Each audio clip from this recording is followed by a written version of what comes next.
Hello and welcome to BFS Wargaming. So we're carrying on our mini-series, and today we have my favourite Primarch, which is Jaghatai Khan. If you do watch the channel, then you probably would have seen that I have a White Scars Successor chapter called The Destroyers, and yeah, Jaghatai Khan. I love the lore on Jaghatai Khan. I love the Primarch. I just think he's cool. He's like mysterious. He distances himself from everyone else. You never know what he's going to do. He's just unpredictable. You just can't guess what he's going to do next, and his tactics are unpredictable. And yeah, that's like basically his thing is unpredictability. And yeah, I really like Jaghatai Khan. He's said some cool quotes and things, and also he's amazing in combat, and yeah, you don't want to mess with him. So I'm hoping that his datasheet is going to reflect this. And also, he's my favourite, so I've tried not to like make him too overpowered and, you know, be too biased. I've tried to restrict myself. And Ollie Pickett, who's helped me do these, he's also tried to restrict me as well. So at the moment, Jaghatai Khan is assumed to be in Comora, maybe being held prisoner, because the last time he was seen, he went through a webway portal and followed an Archon through, and no one's seen him since. So, I mean, I'm just not sure that they'd be able to keep Jaghatai Khan prisoner.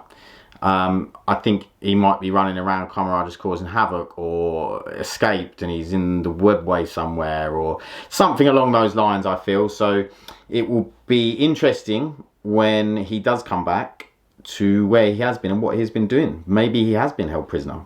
Who knows? I mean, there's sort of must be a reason why he hasn't returned yet. So yeah, we'll see.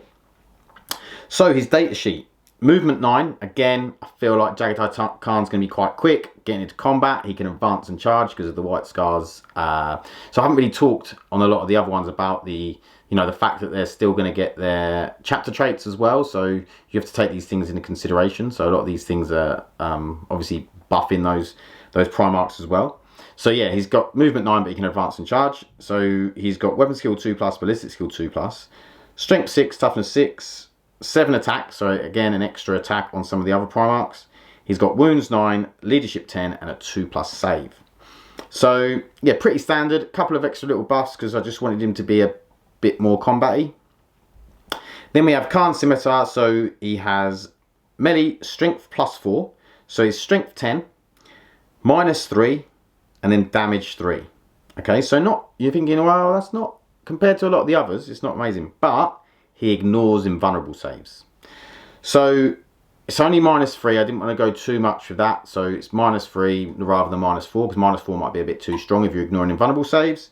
So -3, damage 3, and he can dish out some hurt. So then we have a rule called Bringer of the Storm. So in the lore, he can like, the Khan can like sort of psychically almost control the weather. So he hasn't got any weapons or anything, so it's sort of takes place of the, he hasn't got any guns, sorry, he's obviously got a weapon, he's got his scimitar. In the psychic phase, any units within 12 inches of the Khan on a roll of a 5+, take 3 mortal wounds.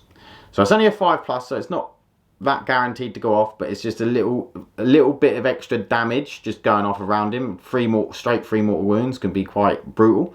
So I thought it was quite good. He has a 3-up invulnerable save because he's quick, you know, all that sort of thing. Then we have Primarch of the White Scars. So you can reroll all hits for core and characters for White Scars, and you can reroll all wounds in combat for cores and characters. This is obviously within the 6-inch bubble, 6-inch aura.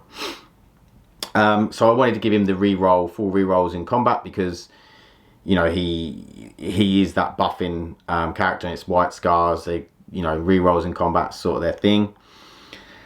Then we have his last rule, which is unpredictable tactics. Now, you get to use each of these rules once per battle.